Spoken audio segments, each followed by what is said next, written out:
안녕하십니까. 법무부 장관 한동훈입니다. 대한민국 정부를 대표하여 국회의원 이재명에 대한 체포동의 요청 이유를 말씀드리겠습니다. 먼저 이재명 의원에 대한 범죄 사실 요지를 말씀드리겠습니다. 위례 신도시 개발사업 관련 부패방지법 위반 혐의는 정진상, 유동규, 남욱 등과 공모하여 2013년부터 18년 사업 시행 세부 계획 등을 유출하고 서로 짜고 공모 지침서를 만들어서 공개 경쟁을 무력화하여 남욱 등 유착된 민간업체들이 211억 원의 불법 이익을 취득하게 했다는 것입니다.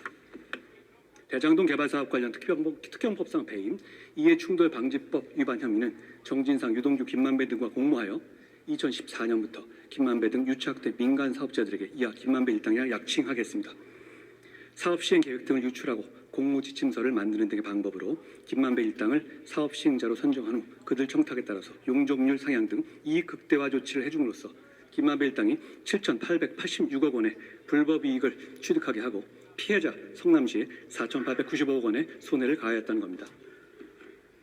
성남FC 관련 특가법상 뇌물 범죄 수익은닉 규제법 위반 혐의는 정진상 등과 공모하여 2014년부터 18년 자신이 무리하게 창단한 성남FC가 곧바로 부도나서 정치적 타격 입는 것을 막기 위해서 네이버, 두산건설 등 4개 기업에게 구체적 현안 해결 대가로 뇌물 133억 5천만 원을 성남FC에 주게 하고 그 뇌물 범죄를 감추기 위해서 희망살림이라는 단체를 끼워 넣어 범죄 수익을 가장하였다는 겁니다.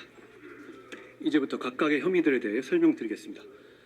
이 사건은 일견 복잡해 보이지만 사실 매우 단순합니다. 성남시라는 지자체에서 일어난 이재명 시장과 특정 업자들의 정경유착과 지역 토착 비리로서 이미 이 시장의 공범인 다수 관련자들이 같은 범죄 혐의로 구속 또는 불구속 기소되었습니다. 먼저 위례 대장동 개발 범죄 혐의 관련해서 설명드리겠습니다. 요약하면 성남 시민의 자산인 개발 이권을 공정 경쟁을 거친 상대에게 제값에 팔지 않고 미리 짜고 내정한 김만배 일당에게 고의로 헐값에 팔아넘긴 것이고, 그래서 개발 이권의 주인인 성남 시민에게 천문학적 피해를 준 범죄입니다. 비유하자면 영업사원이 100만 원짜리 휴대폰을 주인 몰래 아는 사람에게 미리 짜고 10만 원에 판 겁니다. 여기서 주인은 90만 원의 피해를 본 것이지 10만 원이라도 벌어준 것 아니냐는 변명이 통할 수는 없을 겁니다. 대장동 개발 같은 대형 부동산 개발은 첫째가 토지 확보, 즉 땅 작업이고 둘째가 인허가, 이 두 가지가 사실상 전부입니다. 그 두 가지에 드는 비용과 불확실성 그리고 로또 잡아보려는 민간 업자들 간의 과열 경쟁 때문에 어려운 겁니다. 만약 그 두 가지를 관에서 책임지고 해결해주고 경쟁자도 확실히 제거해준다면 민간업자 입장에서는 아무런 리스크도 없는 땅 짓고 헤엄치기가 되는 겁니다. 대장동 개발에서는 첫째, 땅 작업은 성남시가 원주민 반발 무시한 채 수용권을 동원해서 강제로 싸게 매입해서 해결해줬고, 둘째, 인허가는 아예 처음부터 이 시장 측이 김만배 일당과 한몸처럼 내통하여 진행한 사업이니 100% 보장된 것인데다가 셋째, 다른 경쟁자들도 못 들어오게 이 시장이 불법적으로 막아줬기 때문에 김만배 일당은 큰 수익을 가져갈 만한 중요한 역할을 하지도 위험부담을 지지도 경쟁을 하지도 않았습니다. 대장동 이 9,606억 원 중에서 성남시가 가져간 돈은 1,830억 원에 불과했습니다. 그렇게 성남시가 일은 다 해놓고 이익은 성남 시민이 아닌 이 시장 측과 유착된 김만배 일당이 독식하게 한 것이 이 범죄의 본질입니다. 이제 이 시장 측과 김만배 일당의 유착에 대해서 살펴보겠습니다. 이재명 시장은 2010년 성남시장에 당선되자 원래 없던 6급 정책비서관 자리를 정진상을 위해서 위인설관하고 그 6급에게 임기 8년 내내 분신처럼 성남시의 업무를 맡겼습니다.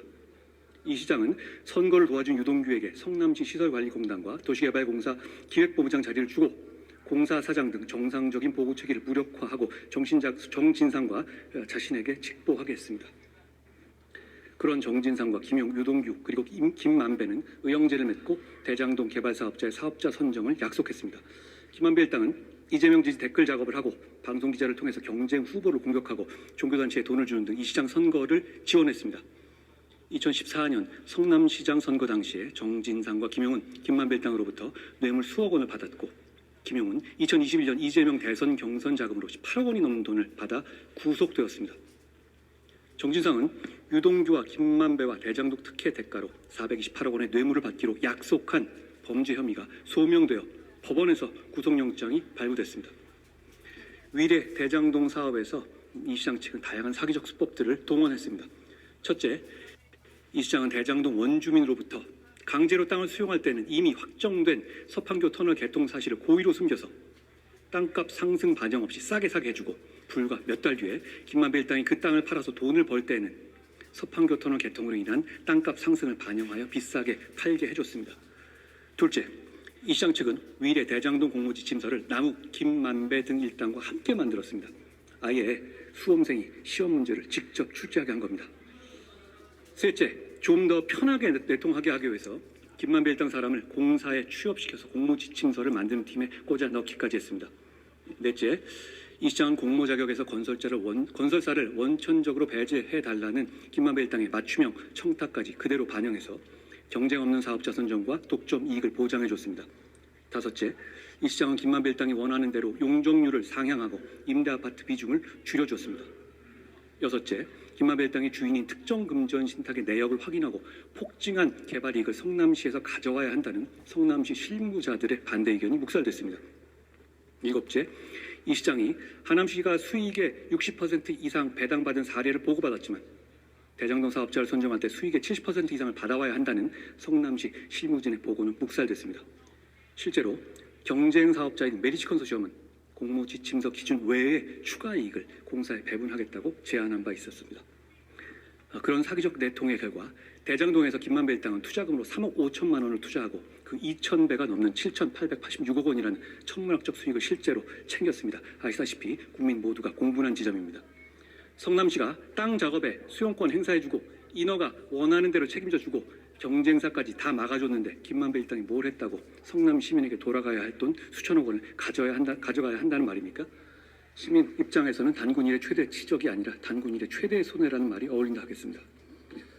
이제부터 성남FC 뇌물범죄 혐의도 요약해 설명드리겠습니다.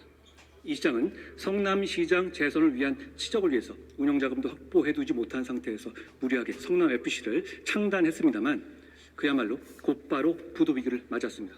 그런 상황에서 성남FC의 부도는 이 시장의 정치적 부도를 의미했으므로 이를 모면하기 위해서 성남 시민의 자산인 인허가권을 거래하듯이 팔았던 것으로서 해결해야 할 현안이 있는 만만한 관내기업체를 골라서 이 시장 측이 먼저 흥정을 걸고 뇌물을 받았다는 것이 이 범죄의 본질입니다.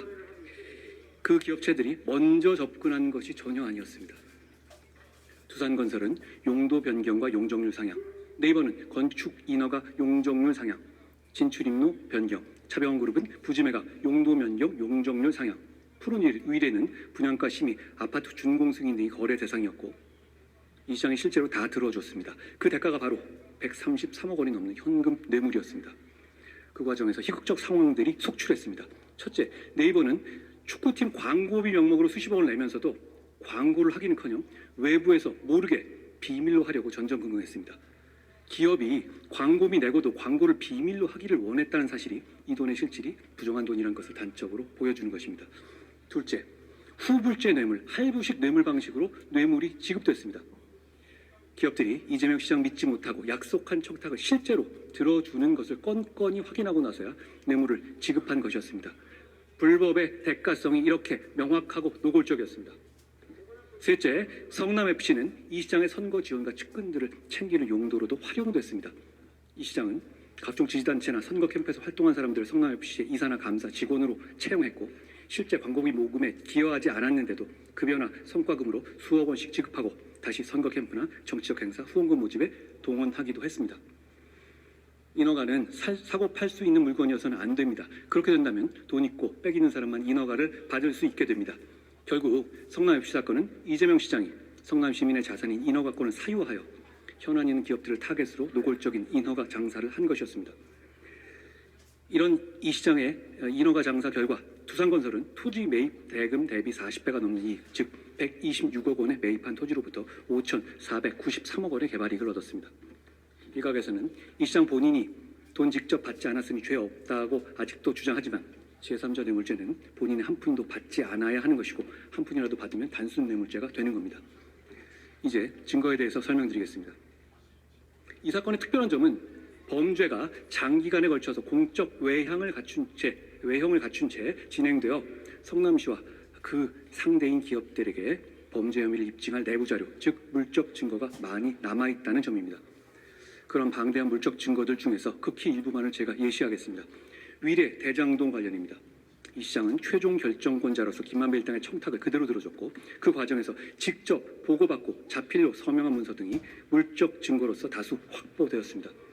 한두 개만 예를 들면 결합 개발 타당성 검토 보고서 등은 이 시장이 2012년 당시 출자 지분율 이상의 적정 배당권 확보 방침을 세운 사실, 즉 사업 초기에 이미 개발 이익에 대한 성남시의 충분한 이익 확보 필요성과 가능성을 잘 알고 있었던 것을 보여주고 위례 신도시 사업 계약을 체결을 위한 사업 협약 체결을 위한 이면 계약서와 이 시장 결제 문서 등은 남욱 등을 미리 개발업자로 내정하고 공무지침에 반하여 건설사를 사업자로 참여시킨 사실을 보여주고 이 시장이 가필하고 결제한 서류들과 중간 보고회 회의록 등은 김만배 일당 청탁대로 대장동 개발에서 SPC 방식의 서판교 터널의 개설과 용적률 상향, 일공단 분리 등을 결정한 사실을 보여줍니다.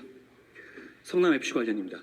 이 시장 측으로부터 현안 해결 대가로 거액을 요구받고 성남FC에 돈을 지급할 시기와 액수를 노골적으로 흥정하는 상황이 그대로 기재된 성남시와 기업체 각종 보고 문건, 회의록, 이메일이 다수 존재합니다.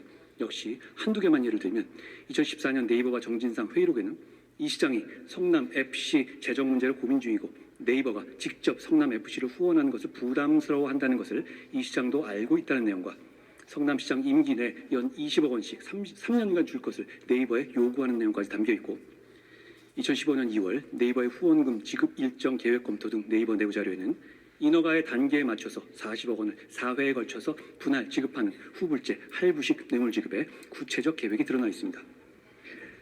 이 시장은 2015년 7월에는 성남시의 두산에 대한 용도 변경 특혜 의혹이 제기되자 용도 변경 해주는 대신에 체육, 문화, 예술 등 지역사회 공헌으로 수십억 대를 지원한다는 글을 SNS에 직접 올렸습니다. 이제 와서 몰랐다고 할 수도 없는 것입니다. 시간 관계상 일부만 말씀드렸습니다만 다수의 물적 증거들이 구속영장 청구서에 적시된 사실관계와 정확히 일치합니다. 다음으로 인적 증거입니다. 이 사건은 관련자가 아주 많습니다. 그 한 명 한 명의 진술을 말씀드리기에는 시간이 부족하고 그럴 필요도 없어 보입니다. 왜냐하면 이재명 의원과 정진상을 제외한 사실상 모든 관련자들이 앞서 설명드린 범죄 혐의 내용과 물적 증거에 부합하는 진술을 하고 있기 때문입니다. 한두 명의 입에 의존한 수사가 아니라는 점을 말씀드립니다. 게다가 핵심 관련자들은 자신의 불이익과 형사처벌을 감수한 채 진술을 하고 있습니다. 유동규, 남욱 등 업자들뿐 아니라 네이버, 두산 등 기업 관련자들조차 자신들이 뇌물 공여죄로 처벌받을 것을 감수하면서도 진실을 말하고 있습니다. 이 사건들은 처음 법적 판단을 받는 사건들이 아닙니다. 잘 아시다시피 이 사건에 대해서 법원은 이미 여러 차례 불법에 대한 판단을 한 바 있습니다. 2021년 10월 이후에 유동규와 김만배, 남욱 등에 대해서 이 시장의 범죄 사실과 동일한 배임 등이 소명되어 법원에서 구속영장이 발부됐습니다. 정진상은 이 시장의 범죄 혐의 관련 부패 방지법 위반과 뇌물수수 혐의가 소명되어 김용은 김만배 일당으로부터 대선 경선 자금 수수가 소명되어 각각 법원에서 구속영장이 발부됐습니다. 그 밖에도 이 시장 범죄 혐의와 관련하여 최윤길, 정영학, 정민용, 주진영, 정재창 등이 기소됐으며 성남FC 관련해서 두산건설의 대표와 성남시 공무원도 이 시장에 대한 바로 이 범죄 혐의로 기소됐습니다. 게다가 얼마 전에 김만배는 두 번째로 구속됐습니다. 범죄 수익 은닉, 즉 이 사건 대장동 개발 사업 관련 배임 등의 범죄로부터 발생한 수익을 은닉하였다는 범죄 혐의가 법원에서 소명된 겁니다. 다시 말하면 범죄가 존재한다는 것을 전제로 법원에서 범죄 수익을 은닉했다는 구속영장이 발부된 것입니다. 이 많은 공범들과 관련자들에 대한 법원에서 소명된 구속 이유와 공소 사실은 이 시장에 대한 이 사건 핵심 범죄 사실을 모두 포함하고 있습니다. 다 소설이고 조작이고 증거 없다는 주장, 불법 없었다는 주장을 할 단계는 이미 지나갔습니다. 이제 마무리하겠습니다. 대장동 사건, 위례 사건, 성남FC 사건은 죄질과 범행의 규모 면에서 단 한 건만으로도 구속이 될 만한 중대 범죄들입니다. 법률에 정한 구속 사유인 도망에 염려란 화이트칼라 범죄에서는 곧 중형 선고 가능성을 의미합니다. 유력 정치인이기 때문에 도망갈 염려가 없다는 주장대로라면 이 나라에서 사회적 유력자는 그 어떤 범죄를 저질러도 구속되지 않아야 하고 전직 대통령, 대기업 회장들은 왜 구속되어 재판을 받았는지 설명할 수 없을 겁니다. 이번 체포동의안은 다른 국민들과 똑같이 법원의 심사를 받게 해달라는, 즉 판사 앞에 나오게만 해달라는 요청입니다. 수많은 이원의 공범들 그리고 다른 모든 국민들이 따르는 대한민국의 형사사법 시스템에 따라달라는 요청입니다. 제가 지금까지 설명드린 어디에도 민주당 대표 이재명의 범죄 혐의는 없습니다. 오직 성남시장 이재명의 지역 토착 비리 범죄 혐의만 있을 뿐입니다. 어떤 결정이 2023년에 대한민국의 상식과 법에 맞는 것인지 우리 모두 알고 있습니다. 국민들께서 지켜보고 계실 거라고 생각합니다. 감사합니다.